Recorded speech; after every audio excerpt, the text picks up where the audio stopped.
Welcome to www.wallsystem.in. Our construction, web, mobile app and software development. Mobile number 99871 97289 8879621188. Girgaon, Mumbai 2.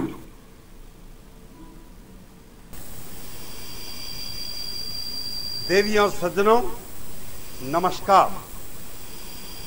आप सभी का श्री आत्मानंद सरस्वती ज्ञानोदय पुरस्कार प्रतियोगिता पार्ट 2 में बहुत बहुत स्वागत है।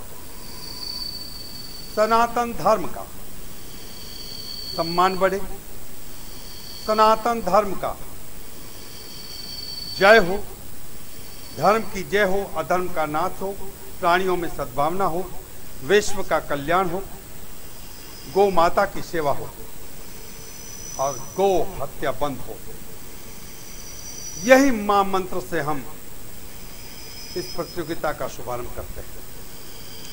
ये विशेष श्री आत्मानंद जी महाराज का जन्म शताब्दी वर्ष चल रहा है, अतः ये संपूर्ण प्रतियोगिता यानी पूरे उनके नाम, आज ये दूसरा एपिसोड है। इस तरह से कुल 100 एपिसोड समाज को समर्पित लाइव होंगे। श्री आत्मानंद सरस्वती जी पुरस्कार यानी ज्ञानोदय पुरस्कार का मेगा पुरस्कार आप जैसा जानते हैं 1 किलो शुद्ध चांदी की ईंट है। ये सवाल है कि कौन जीतेगा शुद्ध चांदी की 1 किलो ईंट को। आपको हम प्रतियोगिता के नियम बता देते हैं। सरल है, सीधे हैं, सटीक है। आपको एक के बाद एक कुल 6 प्रश्न आएंगे। 2 सनातन धर्म पर आधारित होंगे, 2 प्रश्न सामान्य ज्ञान के होंगे और 2 प्रश्न राजपूत समाज से संबंधित होंगे। इस तरह कुल 6 प्रश्न आपकी स्क्रीन पर आएंगे। आपको सही और सबसे पहले प्रश्नों के उत्तर देने हैं। आपको प्रत्येक प्रश्न के लिए 20 सेकंड का समय मिलेगा और हर प्रश्न के 4 विकल्प ABCD में होंगे। उसी विकल्प में एक सही उत्तर होगा। आपको ABCD में ही सही उत्तर लाइव चैट बॉक्स में देना है। इस तरह आप 6 प्रश्नों के सही उत्तर देंगे तो आपको मिलेगा आज 10 ग्राम चांदी का सिक्का। इस तरह आप 4 एपिसोड लगातार जीत गए तो आपको मिलेगा 1 किलो शुद्ध चांदी की ईंट का मेगा पुरस्कार। हाँ, उत्तर देते समय आपको ध्यान रखना है, समय सीमा समाप्त होने के बाद आपका उत्तर मान्य नहीं होगा और हर प्रश्न के हर प्रतियोगी को एक ही विकल्प का उपयोग करना है। एक से अधिक विकल्प का उपयोग करने पर यह नियम के विरुद्ध होगा, तो इस बात का बहुत ध्यान रखना है आपको। तो शुरू करते हैं आज की प्रतियोगिता का ये शानदार, जानदार और 1 किलो चांदी का वजनदार प्रोग्राम। कौन जीतेगा चांदी की पहली ईंट? मित्रों, साथियों, आज का संक्षिप्त संदेश यही है, न कोई कठिनाई न कोई तकलीफ, न कोई कठिनाई न कोई तकलीफ, तो क्या मजा है जीने में, तो क्या मजा है जीने में। बड़े बड़े प्रश्न हल हो जाते हैं जब आग लगी हो सीने में। तो मैं समझता हूं इस प्रश्नों के उत्तर की तरफ आप आगे बढ़ेंगे। पहला प्रश्न आपकी स्क्रीन पे आ रहा है। ये रहा पहला प्रश्न। ब्रह्मधाम आसोत्रा में ब्रह्मा जी के मंदिर की नींव कितने फीट गहरी है? A 41 feet, B 31 feet, C 51 feet और D 21 फीट। आपका शुभ समय शुरू होता है उत्तर देने का अब।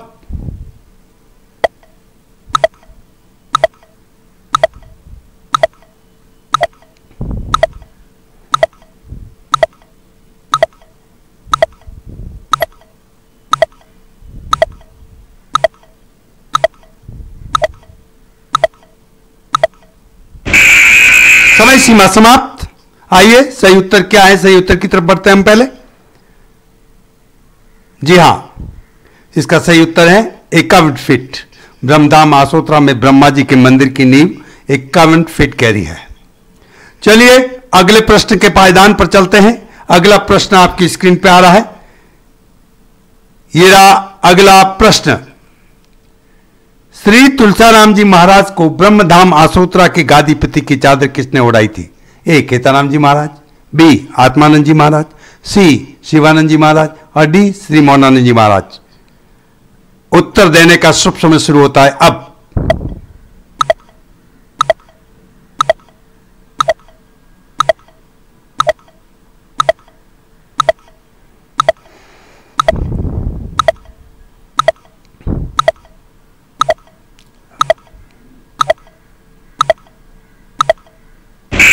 समय सीमा समाप्त। आइए सही उत्तर क्या है? श्री तुलसाराम जी महाराज को ब्रह्मधाम आसोत्रा के गादीपति की चादर श्री आत्मानंद जी महाराज ने उड़ाई थी और यह कहा था उस बड़ी सभा में कि मैं नंद परिवार से हूं, आप राम यानी खेताराम जी परिवार से हैं और राम परिवार से भले हैं आप, मैं नंद परिवार से भले हूं, ये चादर मैं आपको उड़ाता हूं, आप राम परिवार के ही शिष्य रहेंगे यानी खेताराम जी महाराज के ही शिष्य रहेंगे, क्योंकि आत्मानंद जी महाराज को संत शिरोमणि खेताराम जी महाराज ने प्राण प्रतिष्ठा के अवसर पर उनको यहाँ बुला लिया था कि आपको ये कार्य पूरा संभालना है।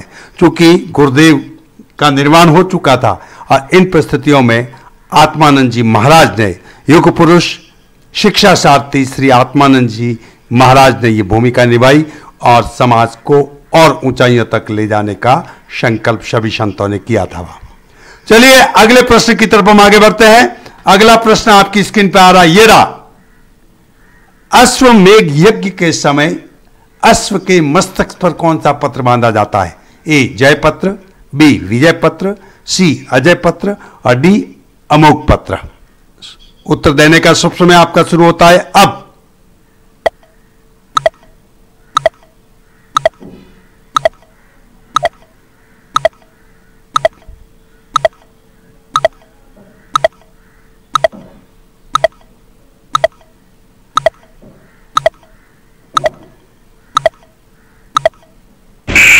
समय सीमा समाप्त। आइए सही उत्तर की तरफ हम आगे बढ़ते हैं। सही उत्तर क्या है? यह सही उत्तर है अश्वमेव यज्ञ के समय अश्व के मस्तक पर यानी घोड़े के अश्वमेघ में जय पत्र बांधा जाता है। सही उत्तर। चलिए अगले प्रश्न की पायदान पर चलते हैं। अगला प्रश्न आपकी स्क्रीन पे आ रहा है, यह रहा अगला प्रश्न। हिंदू ग्रंथों में महिषासुर कौन सी प्रवृत्ति का था? ए दैत्य, बी असुर, सी राक्षस, डी दानव। उत्तर देने का शुभ समय होता है शुरू आपका अब।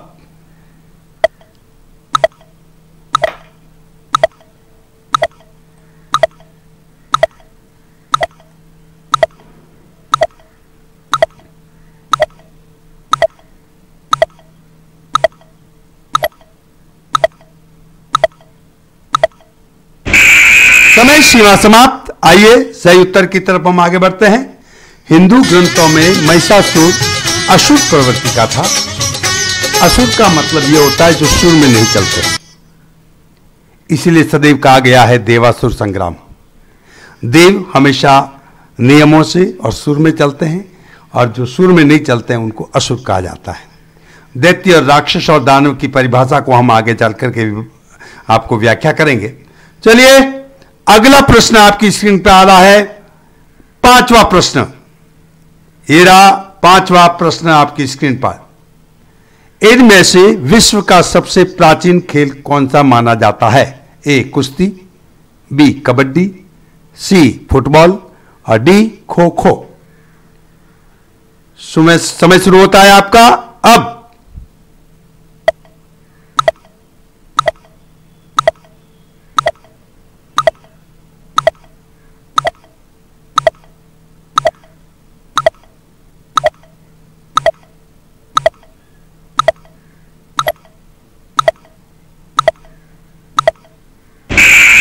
समय सीमा समाप्त। आइए सही उत्तर की तरफ हम आगे बढ़ते हैं। कुश्ती। यह कुश्ती विश्व का सबसे प्राचीन खेल है। कुश्ती सदियों से चली आई है, इसीलिए सही उत्तर है कुश्ती। चलिए अगले प्रश्न की तरफ हम आगे बढ़ते हैं। अगला प्रश्न आपकी स्क्रीन पे, अगला और आज का अंतिम प्रश्न। अंग्रेजी कैलेंडर से विक्रम संवत कितने साल आगे? ए 100 साल, बी 77 साल, सी 67 साल और डी 57 साल।